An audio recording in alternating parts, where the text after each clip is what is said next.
Module 3, we're going to look closely at the material editor and see how we can simulate just about any material on Earth by controlling all the visual properties a material possesses. Materials are my personal favorite area of 3D to work with because to me it's the point at which objects come to life, and I really just enjoy working with all the great tools that V-Ray provides and seeing all the wonderful effects that just a few short years ago weren't even possible. While materials play a major role in the visual aesthetics of a scene, they have just as great an impact on rendering times. In this lesson, you'll learn how to get the most out of material effects such as blur effects, material characteristics such as refractions, and we'll do this without bringing your computer to a grinding halt. At the end of the module, I'll point out some great resources for free materials, which will give you access to hundreds of different material types. This module of instruction assumes that the viewer possesses a fundamental level of knowledge of the material editor as well as UVW mapping and the critical map types and map channels. Therefore, we won't spend time covering any of the basic material editor interface elements or any other basic mapping techniques. Okay, so when you open the material editor, you should see nothing different unless you have adjusted your default Mac startup interface to show V-Ray materials by default. And if you haven't enabled V-Ray as your render engine through the Assign Renderer rollout in the Render Scene dialog box, you're not going to see all the V-Ray material types available, just these here, which won't do you any good by themselves. As a side note, when V-Ray is not the selected renderer, you will see a simple black sample slot object rather than the correct object appearance. So I'm going to load a scene with V-Ray already selected as the render engine, and if you want to follow along, open up the file called Material Test 01. When I open the material editor, this time you'll see all the different V-Ray material types available. We're going to focus on one for the majority of this module, and that would be the V-Ray material. And near the end of the module, we'll take a quick look at what some of the other material types can be used for. A couple of common questions that pop up on V-Ray forums are, do you have to use V-Ray materials if you're using V-Ray, and is it better to use V-Ray materials? Well, the answer to the first question is no, you do not have to use V-Ray materials. Other material types will usually render just fine, but the answer to question 2 is usually. V-Ray materials are optimized for faster and more efficient handling of GI than other material types are. And let's see this. In this scene, I have scattered a torus knot around the surface of a box. In the material editor, you can see that I have 2 sample slots with what appears to be similar materials. In this sample slot, I have a V-Ray material loaded, and in this slot, I've loaded a standard material with the exact same color and the same basic default properties. There is no reflection, no refraction, translucency in either, so they will appear to be the same when rendered. As you can see by the white triangles in the corners of the sample slot, this material is applied to both objects in my scene. I'll render the scene as is, and let's see how long it takes for the scene to render with V-Ray materials applied and then with standard materials applied. So I'll pause. So with V-Ray materials, this scene takes 23 seconds to render. Now let's try standard materials, and I'll pause. And as you can see, it takes 25 seconds to render the same scene. Now, 2 seconds may not seem to be much, but this is still 10% of the overall render time, and this 10% can easily jump to 20 or 25% depending on the type of scene you're using. And when your scenes take several hours to render, this can mean a great deal of extra time. Now, for the second question I posed, should you use V-Ray materials, I answer this question usually. Most of the time, you should in fact use V-Ray materials throughout your scene, but there are some situations when you might be better off doing otherwise. Let's see one of them. To demonstrate this, I'm going to change both materials so that they reflect a small amount of specular highlight. For the standard material, this simply means increasing the specular level and then adjusting the glossiness to provide the particular type of highlight that I'm looking for. Now, to create the same specular highlight with V-Ray, I need to add a small amount of reflection, just enough so that it's not noticeable throughout the entire material, but rather only on the highlights. I'm going to use a value of 5, and I'm going to make a quick adjustment to the highlight glossiness, which I'll discuss in detail in just a moment. But right now I just want to quickly get a similar appearance to each material, and this will do just fine. Now, as an additional note, the only illumination in the scene is skylight, and in order to actually see or reflect specular highlights, you need to have a more acute light source. And in this scene, I actually have an omni light which is turned off, so at this point I need to turn this omni light back on so that I can actually see specular highlights or blurry reflections in this next demonstration. So I'll apply the V-Ray material to the torus knots and render the scene again. And when I do, you'll see the rendering time jump dramatically. And this is a function of using blurry reflections. And now I'll apply the standard material to the same torus knots and render the scene again. And as you can see, the rendering time was not quite so long using specular highlights with standard materials as opposed to using blur reflections with V-Ray materials. So this is a case when using a non-V-Ray material might be beneficial. To create the same highlight with the standard material, the material did not need to reflect its surrounding environment and did not need to blur the reflection like the V-Ray material was required. And if you don't know what I mean by this, don't worry, you will in a moment. This was just a simple demonstration comparing the practicality of using V-Ray materials versus other material types. Before going any further, I want to point out a fantastic feature that allows you to convert all the materials in your scene to V-Ray materials in just a few seconds. To do this, simply right-click inside the active viewport and select V-Ray Scene Converter. When you do, a message appears saying all scene materials and ray trace shadows will be converted to V-Ray materials and shadows. Are you sure? Select yes, and voila, every material in your scene will now be V-Ray. Okay, now let's get right into figuring out how to create specific appearances to materials using the following scene here. If you want to follow along, open up the file called Material Test 02. In this scene, I have 3 primitive objects, each with different V-Ray materials applied using the standard settings. Well, V-Ray is all about GI, and GI is all about reflection. But reflection is only one of 2 possible things that can happen when light strikes a surface. When light strikes a surface, it can either be reflected off the object or sent through the object. And of course, it can be some combination of both of these as well. Now, if light gets reflected, it can be reflected at the exact same angle as it would be with a perfectly smooth surface, or it could be scattered during its reflection as it would be with a rough surface. If light goes through a surface, it's either refracted, i.e. bent, or it's scattered as it would be with translucent materials such as candle wax. I'm going to talk about all these possible scenarios in a little bit and how to simulate each, and I just want to start with the subject of reflection. So if I want to make an object reflect light, all I need to do is change the reflection color from pure black to something other than pure black. If I set the color to pure white, it will be 100% reflective. And when I render this, you can see that it is in fact a mirror-like object now. Notice that when I have the material 100% reflective, it doesn't matter what color I set in the diffuse color swatch. Since light is completely reflected, the material never has a chance to show you its diffuse color. Now, if I set the reflection color to gray, somewhere in between black and white, then the object will be partially reflected and it will partially show its diffuse color. Well, that's easy enough, but how do you control the smoothness of a material? A material's smoothness or roughness is determined by specular highlights.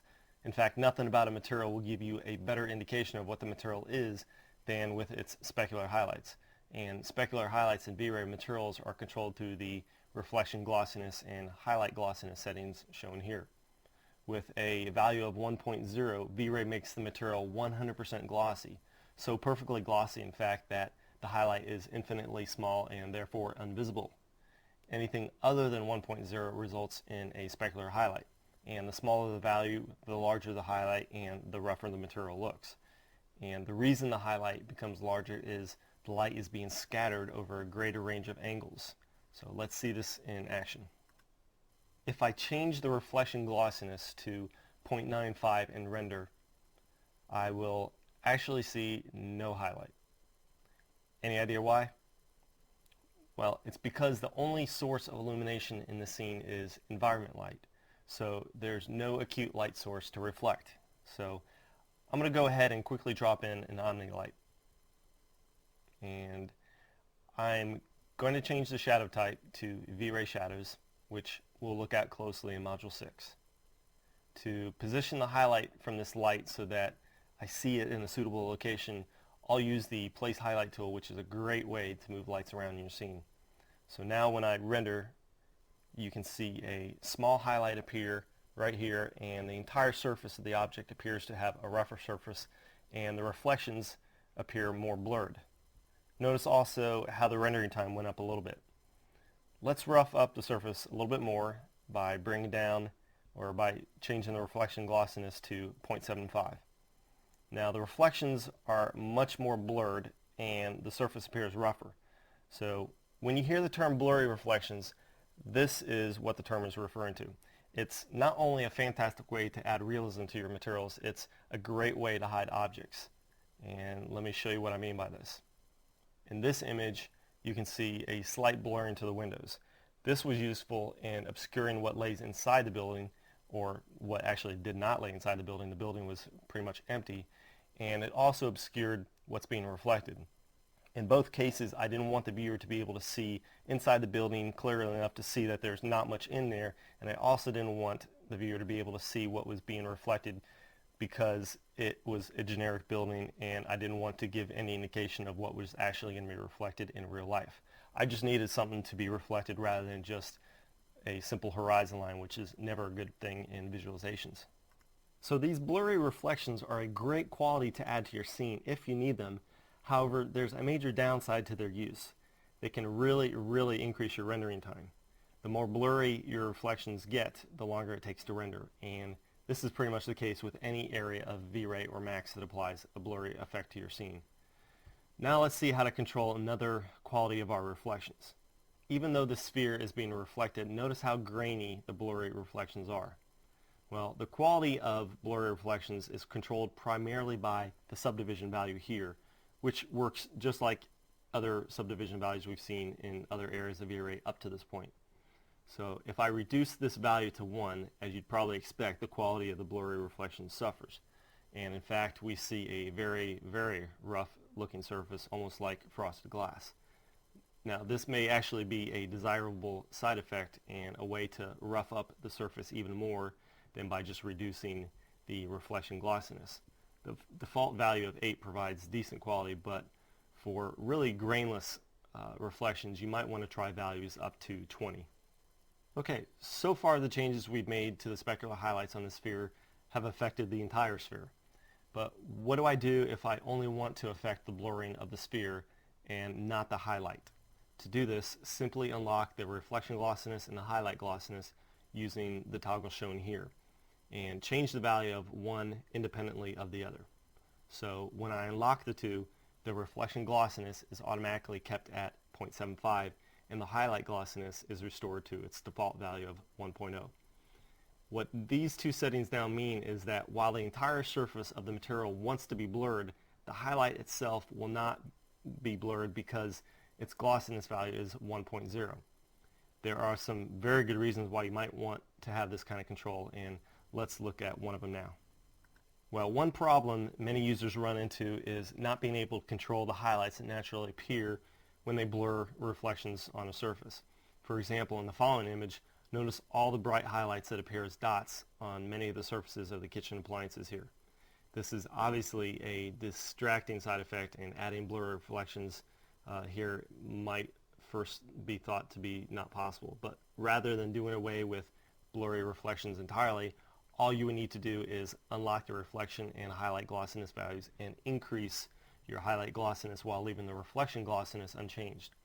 And at some value, at some point, which is usually only determined by experimentation, you'll find that magic value where this nasty little side effect disappears, leaving you with a nice pleasing highlight.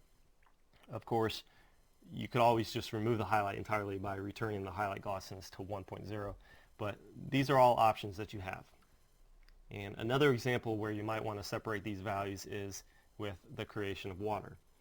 If you just aren't getting the highlights to appear as you want them on the surface of the water because the highlights are too small, and you don't want to rough up the surface of your water anymore and make it look like sandpaper, simply leave your reflection glossiness in place and reduce the highlight glossiness so that the highlight spreads out more over the surface of the waves or the ripples in your water. While separating these values, you have to be careful not to go to extremes to the point that your materials are no longer believable. For example, if I place the reflection glossiness to 0.5 and place the highlight glossiness to 0.95, the result is clearly not realistic. Likewise, if I flip these two values, the result is equally unrealistic. And as you can see now, I have a smooth sphere with a rough specular highlight. This wouldn't be possible in the real world, but separating these values, like I've shown, is done usually more as a tool for hiding a problem like we saw with the kitchen image, or bringing out a look that would otherwise be difficult to show, as I mentioned with the water just a moment ago. Okay, I want to stop creating reflections and move on to another extremely important material characteristic, refraction.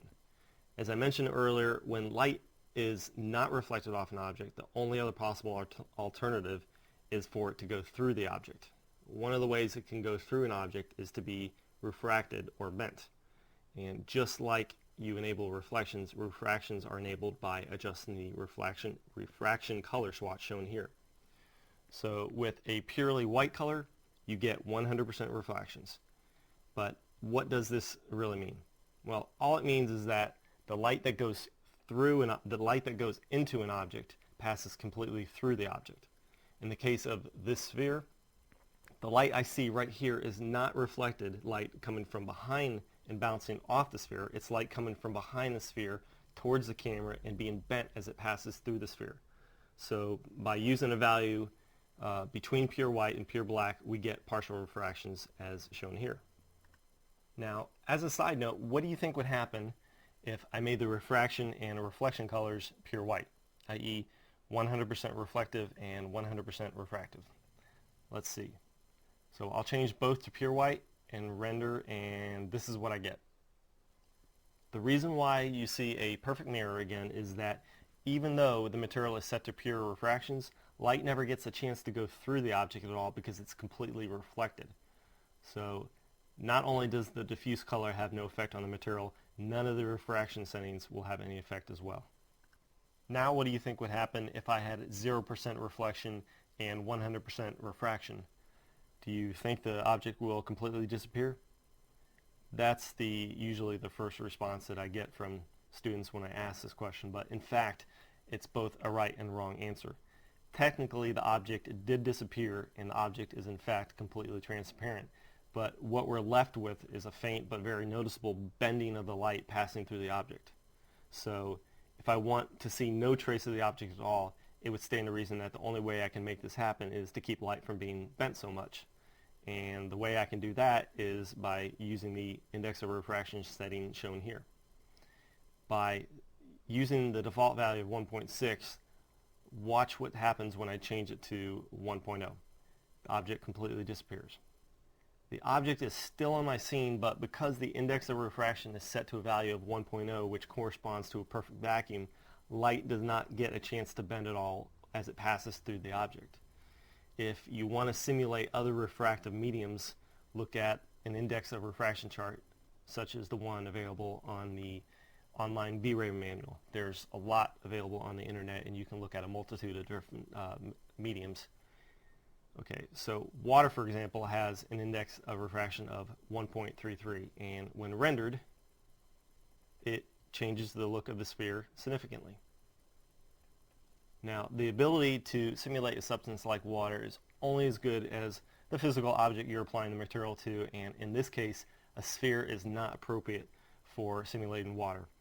When applied to a simple plane, the result would be much more realistic, as I'm going to demonstrate here.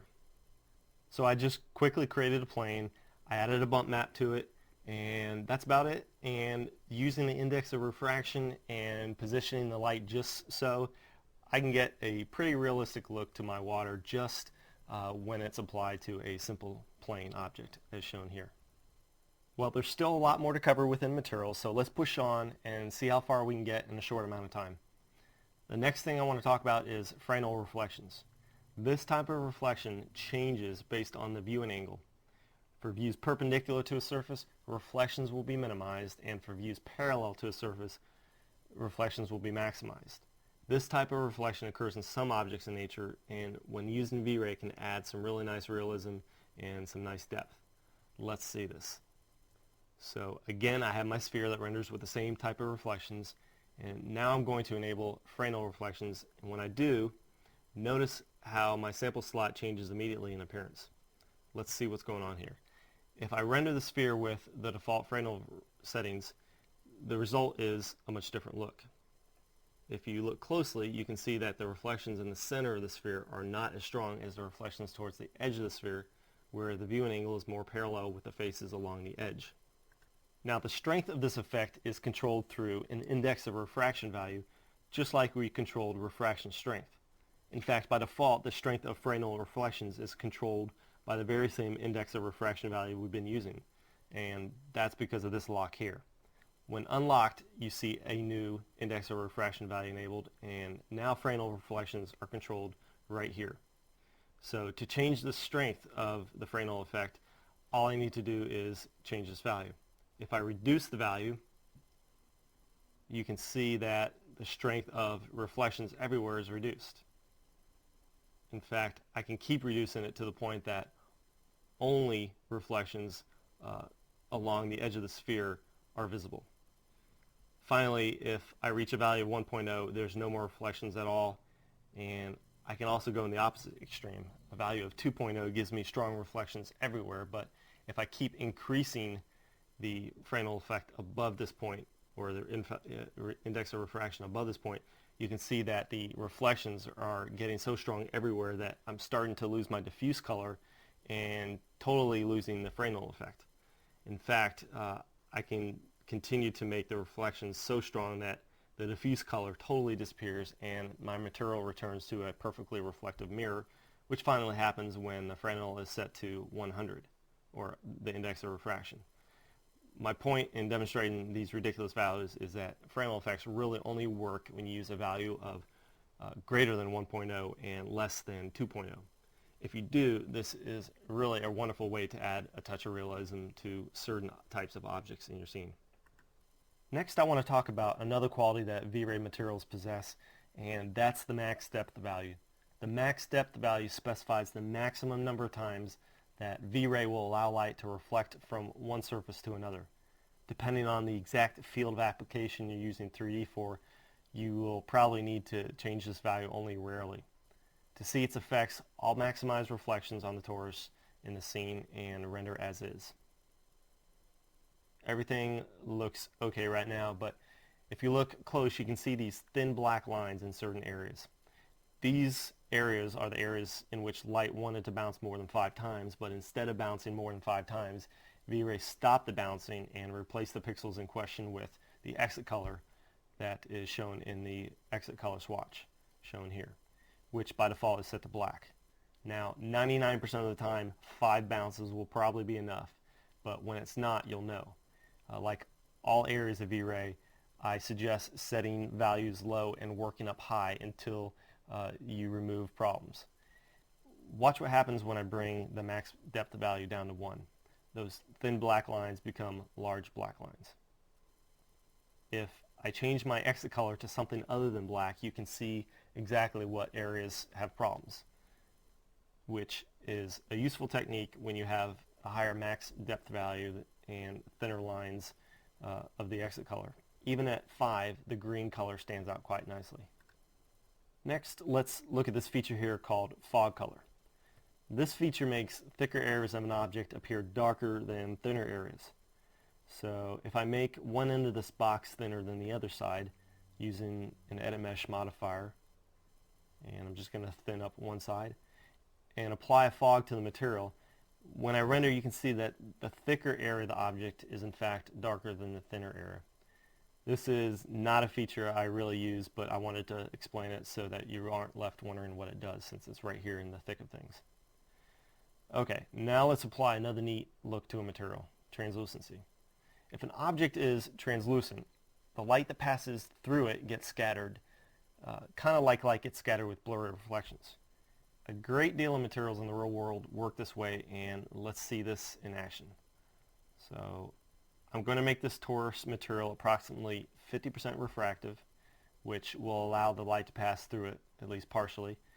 And let's enable the hard option here. When I render, I get a really nice, neat candle wax look to my material. Now let's try the soft option. And this is why I like working with materials so much, because of the enormous ways that you can create neat effects and appearances to objects in your scene. And if you didn't already suspect, you can control even more the appearances of your materials using map channels. For example, if I apply a simple noise map to my translucency channel, as I'll do here, I get translucency that changes throughout the entire object according to the controls in the noise map. The last area of materials that I want to point out at this point is a feature that causes a great deal of confusion among V-Ray users, and that's reflection and refraction interpolation. What they do is simply speed up the process of calculating each of these blurry effects. And these two features are fairly advanced, but they're worthy of mentioning at this point because of the tremendous impact they can have on rendering times when they're used properly. One of these is actually fairly easy to use, and the other can be quite frustrating. Let's look at the easy one first, refraction interpolation. So I'm going to enable glossy refractions on the torus, which will simply make the light scatter as it goes through the object, much like it does with translucency.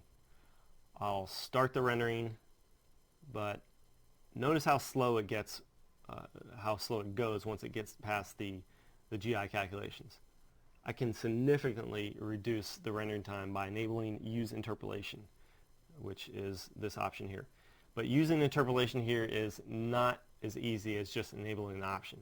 If I render as is, as you can see, it becomes clear that something is definitely not working right with interpolation. If you scroll down in the material editor, you can see a refraction and reflection interpolation rollout that controls the quality of these interpolations.